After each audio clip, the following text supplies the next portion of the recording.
m'entendez? Cool. L'accent québécois, ça va aussi? Vous avez déjà été exposé ce matin à François? Combien de personnes ont été à la conférence de François ce matin? Oh yeah! Bon, on va y avoir une ligne directrice dans tout ça. Merci d'être là. Franchement, c'est il y a 4 ans, en fait, j'étais sur cette même scène-là avec François. Je réutilise ses blagues pour ceux qui l'ont entendu. Moi, j'ai pris moins de poids que François. Mais j'étais sur cette même scène-là.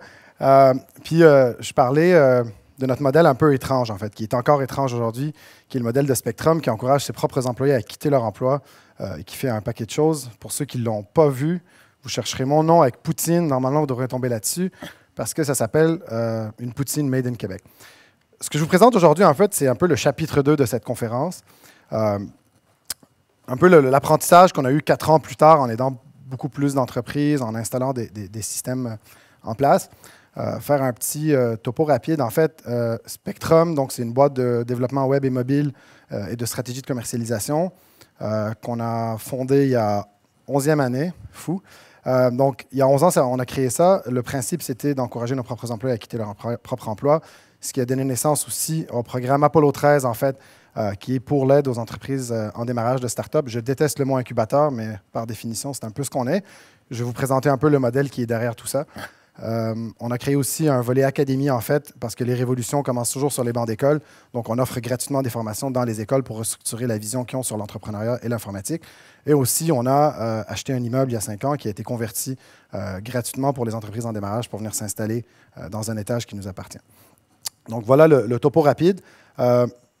J'ai mis un handle GeoSAA pour Twitter, mais vous allez voir, je ne suis pas très actif, mais vous pouvez tweeter quand même. Voilà. Pour commencer, en fait, on parle d'une entreprise indestructible. Commençons par la définition de ce qu'on entend par une entreprise, en fait. Quand on crée une entreprise, on la crée pourquoi? La définition, on va dire populaire et commune qu'on voit aujourd'hui, c'est une définition avec une entreprise à valeur mobilière. Donc, ce qu'on entend souvent, puis sûrement dans cet événement pendant 3 jours, vous allez l'entendre souvent, c'est de dire combien vaut l'entreprise? Est-ce que je vais vendre? Est-ce que je vais acheter? Je pense la vendre. Je fais une levée de fonds. On a souvent un signe de pièce, un signe d'argent à côté de chaque discussion quand on parle d'une entreprise, comme si la finalité de l'entreprise qu'on crée aujourd'hui, de manière très populaire et commune, donc ce n'est pas tout le monde, mais pour la majorité, comme si le signe de succès et la finalité d'une entreprise, c'était d'avoir vendu, caché out, puis de dire « ouais, j'ai vendu mon entreprise », etc. Aujourd'hui, c'est la définition qui prédomine dans nos discussions, c'est ce qui prédomine dans les journaux quand on parle de success story, c'est ce qui prédomine quand on parle de serial entrepreneur parce qu'il a déjà vendu des compagnies. Et c'est une définition qui, selon moi, elle peut être acceptable à condition qu'on s'assume quand on fait des entreprises pour dire qu'on le fait pour le cash. C'est là où je vais prendre un pas en arrière un peu, parce qu'aujourd'hui, c'est la prédominance. Par contre, on camoufle ça dans plein de trucs en disant qu'on veut changer le monde, mais qu'en réalité, en fait, on a créé une valeur mobilière. On a créé une entreprise qu'on veut maximiser la valeur, un peu, c'est péjoratif, mais un peu comme un scheme pyramidal, un Ponzi scheme. Dans le fond, le premier rentré, c'est celui qui va cash out le plus. Le dernier arrivé, normalement, c'est soit le perdant, soit celui qui le fait moins. Ce que je vous présente aujourd'hui, en fait, c'est un modèle un peu distinct de ça. Ce que j'aimerais qu'on fasse, puis si on veut créer des entreprises indestructibles et pérennes et durables dans le temps, il va falloir qu'on aille pour ce que moi j'appelle la valeur fondamentale d'une entreprise. C'est quoi une valeur fondamentale? C'est une entreprise qui a de la valeur au-delà du signe de pièce.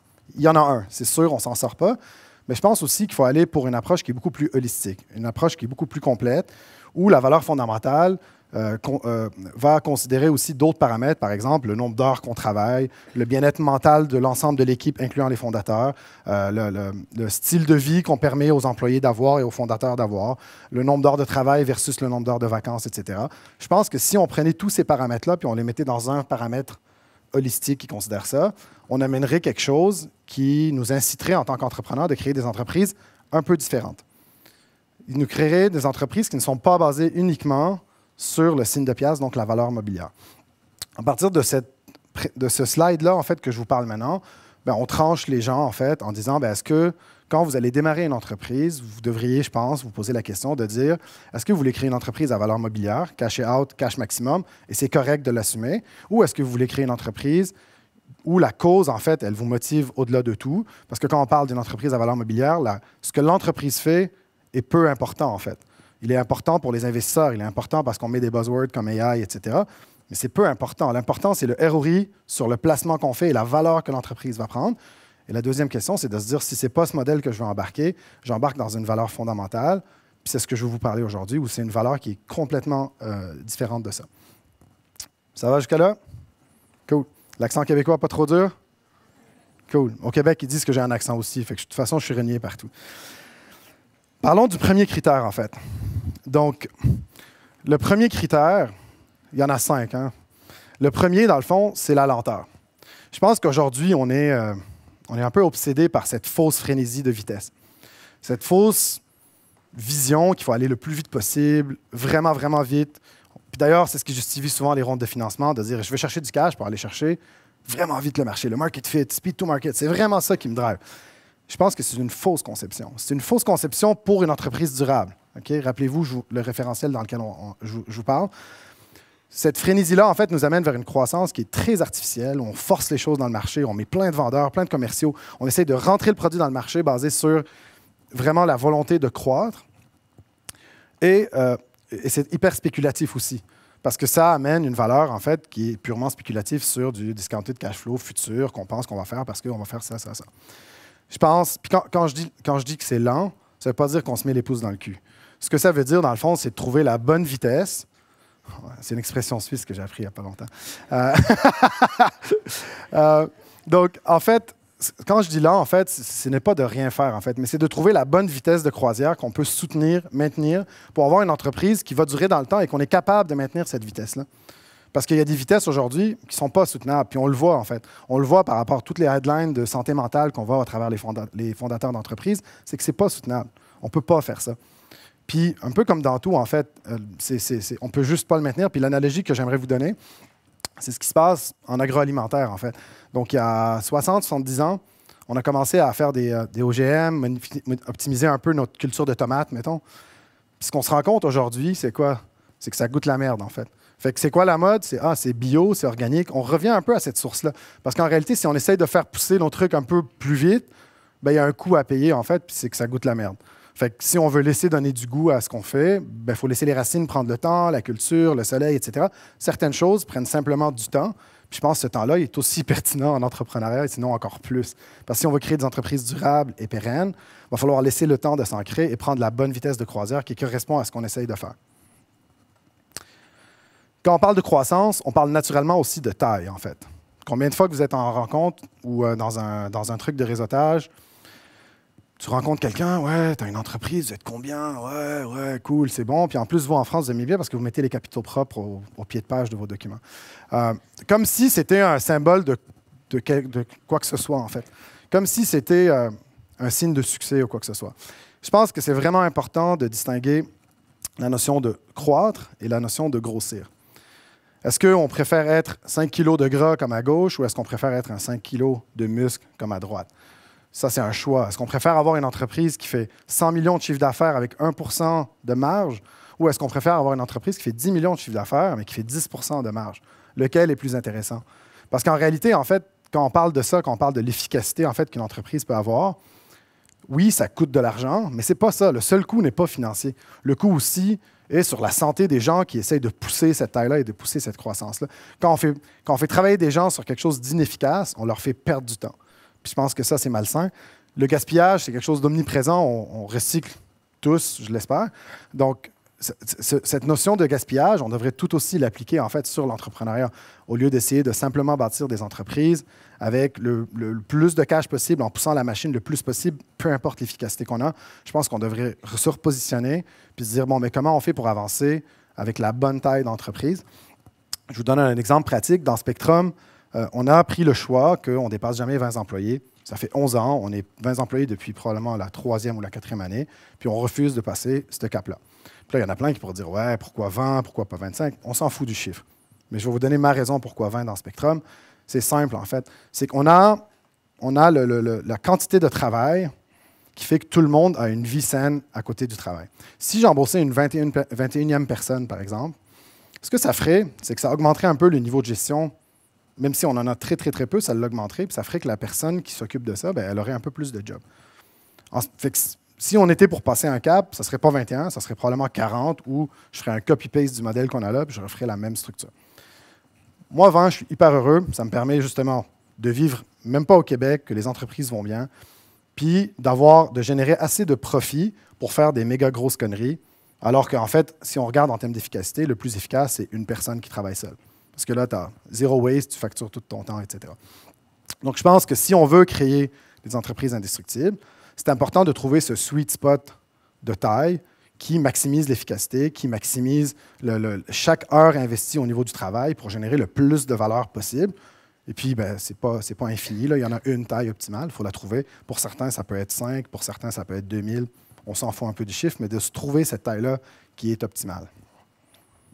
Parce que, ben, même l'univers n'a pas une croissance infinie, puis je pense que pour les entreprises, ce n'est pas une exception. Deuxième critère, dans le fond, donc le premier, c'est la lenteur. Le deuxième, c'est la résilience. Ça a l'air un peu assez évident. Avant d'envoyer cette slide-là, en fait, j'avais écrit antifragilité. Il y en a dessus qui connaissent le concept?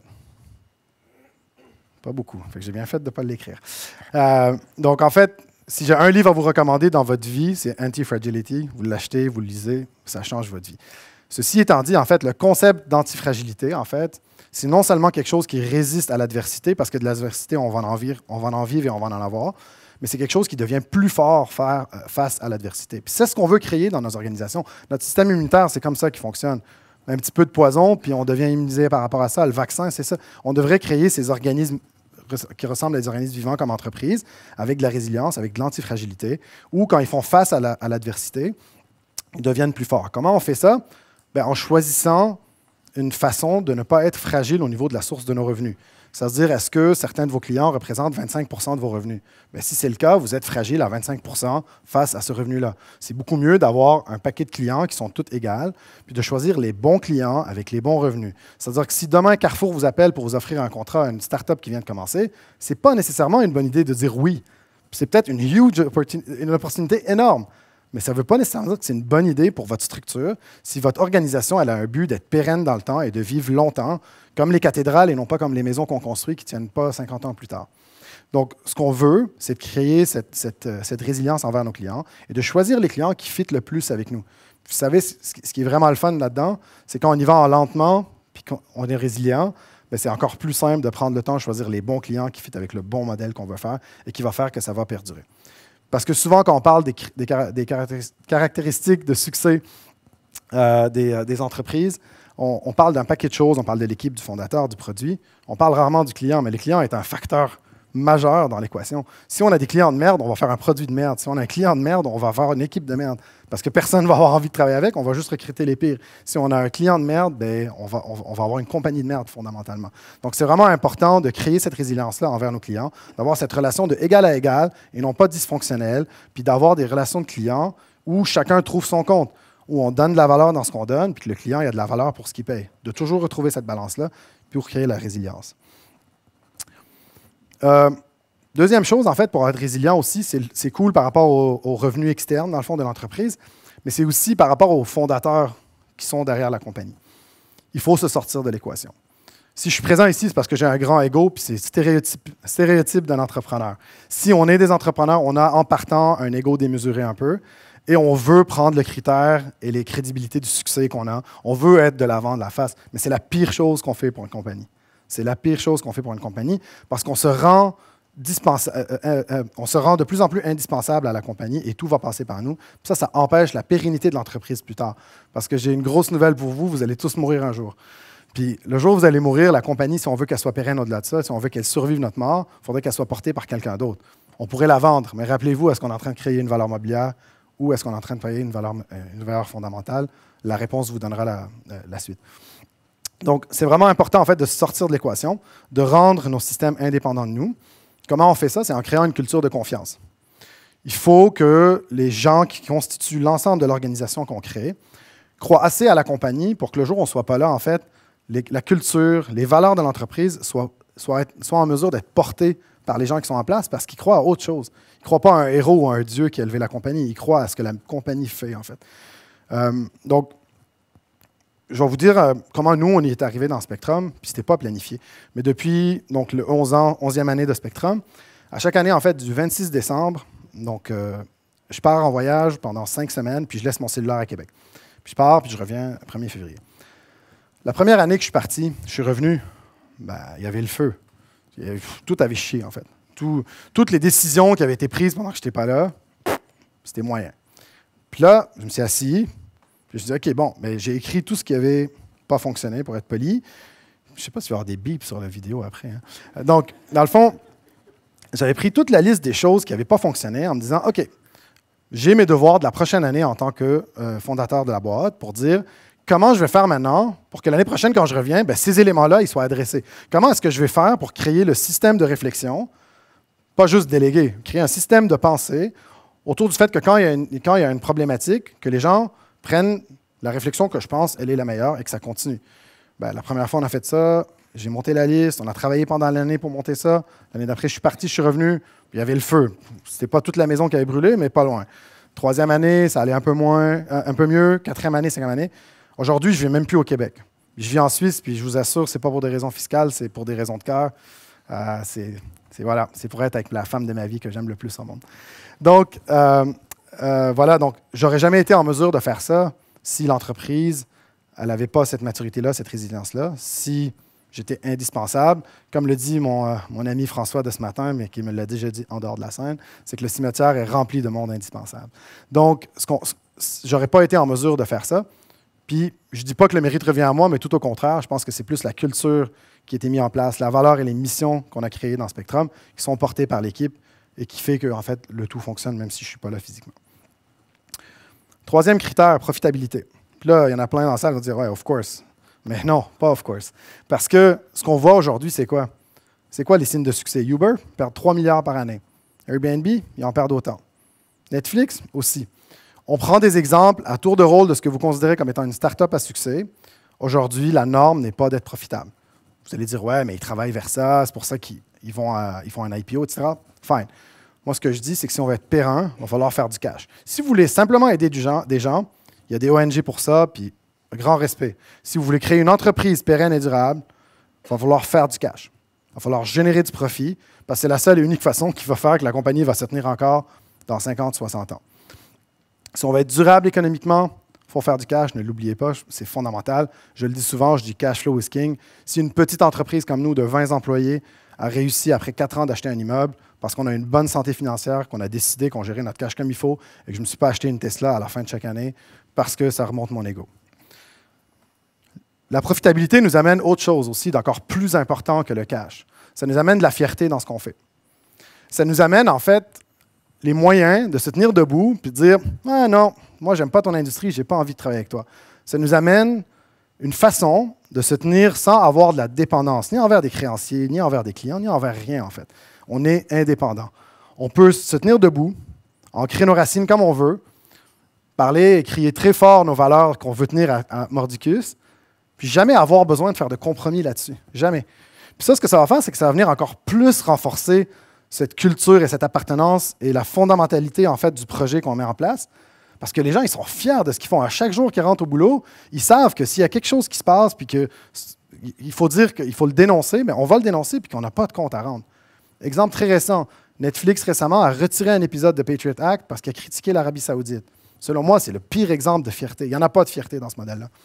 Parce que si tu es rendu au point que critiquer quelque chose, si Netflix avait le luxe de dire à l'Arabie Saoudite « fuck you, je ne l'enlève pas », ils l'auraient fait, mais ils n'ont pas ce luxe-là. Parce qu'ils ne sont pas profitables, parce qu'ils ont une dépendance et parce qu'ils n'ont pas cette fierté-là qu'ils peuvent l'assumer à 100%. Faire du cash, ce n'est pas mal, même si on peut être hyper contre le capitalisme. Ce qui peut être mal, c'est ce qu'on fait avec ce cash-là, puis je vais y arriver un peu plus tard. Je pense qu'il faut juger l'acte sur ce qu'on fait avec l'argent qu'on génère et non pas sur le fait de faire des profits. Puis il y a moyen de créer des entreprises qui font du profit de manière saine. Le quatrième point, c'est la transparence. Pourquoi? C'est simple, parce que les gens ne sont pas cons. Puis, il y en a beaucoup qui diraient, la transparence, c'est quoi le lien entre ça et la pérennité d'une entreprise? Fondamentalement, en fait, si on veut que l'équipe porte le projet, si on veut que le projet soit porté par quelque chose d'autre, si on pense qu'on embauche des gens intelligents, ce que je l'espère, on pense aussi qu'ils sont assez adultes pour pouvoir consommer la donnée qu'on leur donne. Je ne me rappelle plus où j'avais lu ça, il disait, ce qui est drôle, en fait, c'est qu'on laisse les gens aller à la banque, prendre des prêts, construire des maisons, élever des familles, mais quand ils arrivent au bureau, on les traite comme des enfants. Donc, je pense qu'il y a une dichotomie entre cette perspective-là. Si on embauche du monde qu'on considère qu'ils sont intelligents, je pense qu'ils sont en mesure de prendre à peu près n'importe quelle information. Ceci étant dit, Au niveau de la transparence, en fait, si j'ai une chose à vous dire, parce que le niveau de transparence peut varier avec autant de monde qu'il y a dans cette salle, en fait, c'est d'assurer une symétrie, une proportionnalité entre l'information donnée et acquise. C'est-à-dire que si je veux publier le salaire des gens, ben, je commence par publier les miens. C'est ce qu'on a fait chez Spectrum. Si je veux partager l'information dans les bons moments de la compagnie, ben, je les partage aussi dans le mauvais moment. Je ne peux pas être unidirectionnel. Je ne peux pas avoir une disproportionnalité par rapport à ce que je m'attends de l'équipe et l'information que je partage versus celle que moi je partage. Chez Spectrum, on a accès, tout le monde a accès aux états financiers. Tout le monde a accès à mon salaire, les dividendes, il n'y a rien de caché, ils savent tout ce qui se passe. Puis si je ne l'assumais pas, s'il n'y avait pas cette transparence-là, on pourrait penser à un paquet de concepts, ce qui fait que les gens, aujourd'hui, croient à ce qu'on fait de manière beaucoup plus grande. Et cette transparence-là, elle est inévitable. Le temps où on employait des ressources est révolu. Je pense qu'aujourd'hui, on travaille avec des humains, il faut l'assumer. Puis si on travaille avec des humains, ils sont assez intelligents pour absorber l'information qu'on a à partager. Ça, c'est à l'interne. Mais je pense aussi que c'est important d'avoir du no bullshit, de la transparence envers l'externe aussi. Ne pas s'accrocher, en fait, sur des métriques de vanité, sur des métriques qui sont insignifiantes, nombre d'employés, chiffre d'affaires, etc. Ça ne veut rien dire. Ça ne veut rien dire. Puis dans la salle, on en connaît tous aussi, mettons, des gens qui ont des entreprises successful, mais qui arrivent peut-être à peine à la fin du mois. Il y en a plein. Ça ne veut rien dire, le nombre d'employés. Ça ne veut rien dire, tout ça. Je pense que c'est vraiment important de s'attacher à ce qui a de la valeur ajoutée. Comme je l'ai dit en début de la présentation, de s'accrocher sur des indicateurs de performance qui sont beaucoup plus englobants, beaucoup plus holistiques. Pour plusieurs Spectrum à 20 employés, on est un monstre échec. On ne capitalise pas sur notre potentiel. On peut faire plus, on peut être plus d'employés, on peut faire plus de bruit, on peut tout faire, fine. On peut. Nous, on a décidé que ce n'est pas ça qu'on voulait. Parce que nous, les indicateurs qu'on considère, c'est que si on faisait ça, on travaillerait beaucoup plus de manière malsaine. On n'aurait pas le 4 jours semaine qu'on a en ce moment. On travaillerait beaucoup plus. Moi, je ne serais pas en mesure de ne pas être là puis d'être justement avec ma famille. Parce que ça a un coût, ça. Puis ce coût-là, dans le fond, ce n'est pas un signe de pierre, ce n'est pas de l'argent, mais c'est un coût. Puis si on prend ces indicateurs-là puis qu'on considère à quel point une entreprise est capable de contribuer à l'ensemble de son écosystème qu'elle impacte, je pense qu'on a des paramètres qui sont beaucoup plus intéressants. Puis c'est cette vision-là holistique qu'il faudrait avoir. Est-ce que les gens travaillent samedi, dimanche? Si je prends le téléphone puis qu'à 8 heures du soir, j'appelle Elisabeth chez Spectrum, ben, je ne pourris pas juste sa vie à elle. Je pourris la vie de son chum, copain. Je pourris sa vie, la famille avec laquelle elle est. Donc, nos gestes et nos considérations, ils n'ont pas un impact juste sur 1 degré, mais beaucoup plus. Puis cette vision-là, en fait, est vraiment importante parce que ça s'applique aussi à nos clients. Le client, quand il nous appelle vendredi après-midi, bien, il est tout aussi inconsidérant. C'est de la même manière. Il faut qu'on prenne des métriques qui sont beaucoup plus englobants, qui considèrent l'ensemble des êtres humains qui sont considérés dans ce qu'on fait, puis qui soient beaucoup plus holistiques. Puis si on prend tous ces facteurs-là et qu'on les met ensemble, on aurait un indicateur qui serait complètement différent dans ce qu'on positionne aujourd'hui les entreprises à succès ou les entreprises à moyen succès. Pour finir, s'il y a un truc, un des 5 critères que je pense qui est le plus important, c'est celui-là. C'est l'empathie et l'humanité. Ça a l'air un peu hippie, puis on va tous fumer tantôt. Ce qui est important, dans le fond, de manière pratique, c'est simple, en fait. C'est que si on ne veut pas recréer les entreprises monstres et machines qu'on critique majoritairement ici puis qu'on va piqueter dehors contre eux, si on ne veut pas recréer ça, il va falloir changer quelque chose. Sinon, on va recréer les mêmes cochonneries. Si on veut faire ça, moi, je pense que le paramètre qui manque dans l'ensemble de ces constructions-là, c'est l'empathie et c'est l'humanité. En droit, donc fun fact, en droit, quand un avocat parle d'une entreprise, il l'appelle comment? Je ne sais pas s'il y en a qui le savent. Je n'ai pas beaucoup de temps, fait que je ne vous donne pas le temps de répondre. Mais, à le fond, on parle d'une personne morale. Moi, ce que je propose, c'est justement de faire ça. Créons des personnes morales avec de l'éthique, avec de l'humanité, avec de l'empathie, avec de la considération, puis tout notre réflexe va changer. Si je vous donne un exemple hyper pratique, dans Spectrum, comment on l'a formulé, c'est hyper simple. À chaque décision qu'on a à prendre dans l'entreprise, si cette décision-là, elle impacte un ou des humains dans l'écosystème, donc employés et autour, si cette décision-là ne met pas en péril notre entreprise, on va toujours pencher du côté de l'humain. Toujours, systématiquement. Tant et aussi longtemps qu'on ne met pas en péril l'entreprise. Si on met en péril l'entreprise, ben, on est en train de nuire pour le bien social un peu, le bien global de tout le monde. Mais s'il n'y a pas de compromis, on va toujours penser de l'humain. Un employé qui aurait une maladie dans sa famille puis qui n'est pas là, ben, c'est beaucoup plus simple de dire, regarde, tu vas t'occuper de ta famille pendant 2, 3, 4 mois, peu importe la période, on s'en fout. Tu vas continuer à avoir ton salaire. Le salaire mensuel qu'on paye ne changera rien pour Spectrum. c'est pas ça qui va mettre en faillite Spectrum. Mais pour cet individu-là, cet humain-là, le fait de pouvoir être avec sa famille à ce moment-là, bien, ça vaut tout l'or du monde. Il n'y a pas besoin de se dire, il faut que je rentre, travailler, faire de l'argent pour payer mes trucs. Il n'y a plus besoin de penser à ça. Puis quand tout ça c'est réglé, bien, il revient au bureau. C'est des considérations, des micro-considérations qu'on a à faire à chaque fois. Puis si à chaque fois on injecte ce paramètre d'humanité, moi je pense que notre réflexion elle serait un peu différente. Ça ne met pas en péril la profitabilité de la business. C'est super important, comme je l'ai dit, d'avoir cette santé financière. Par contre, ça change la perspective et ça assure une indestructibilité à la compagnie parce qu'on crée de la loyauté, on crée un message, une mission qui est portée par des gens et qui vont perdurer, je ne sais pas combien de temps. J'espère que dans 100 ans, Spectrum va être encore là. Si aujourd'hui, l'emploi, la job, les cellulaires, tout ça, là, fait que la job qu'on fait, la job qu'on occupe, elle occupe beaucoup trop de temps dans notre vie pour qu'on puisse les séparer en termes de persona par rapport à nos valeurs. On ne peut pas aller le matin, mettre pause nos valeurs, rentrer dans une entreprise qu'on pense que c'est des trous de cul et quitter à 5 heures, puis remettre en on nos valeurs. Ça ne marche pas. Ça marche pas. Aujourd'hui, c'est beaucoup trop important. Puis ce qui est cool, c'est qu'on est dans une économie où les gens, il y en a de moins en moins, on est en pénurie de talent. Donc, en fait, on a le méga levier pour imposer ça, en fait. Pour dire qu'aujourd'hui, on peut forcer ça. On a le luxe de choisir laquelle entreprise on va travailler. Puis je pense que si on met de l'humanité, cette équation-là, elle change. Aujourd'hui, je vais finir là-dessus, cette mission-là que je viens de vous nommer, en fait, elle est devenue tellement plus grande que Spectrum, la compagnie, qu'en fait, on a créé une association, donc à but non lucratif, parce qu'on est un peu hippie sur les bords. Et puis, cette association-là, en fait, elle est dirigée par un conseil d'administration qui n'a absolument aucun lien avec Spectrum, parce qu'on trouvait que c'était vraiment important de ne pas pervertir la mission qu'on pense de la promotion de cet entrepreneuriat un peu responsable pour bâtir des entreprises qui sont économiquement durables et qui sont pérennes, est plus grande que Spectrum, qu'elle devrait avoir sa propre place et ses propres employés. Puis c'est ce qu'on a mis en place, en fait, depuis 2 ans. Là-dessus, il me reste 40 secondes. Je vais juste vous dire que merci beaucoup de m'avoir écouté. Si vous voulez en discuter, si vous pensez que c'est de la merde que j'ai dit, venez me le dire. Ça va me faire vraiment plaisir d'en parler toute la journée. Pour ceux qui aiment l'alcool, c'est une des raisons pour laquelle on est venu à Nantes, parce qu'on aime bien les Bretons. Merci beaucoup. Merci beaucoup.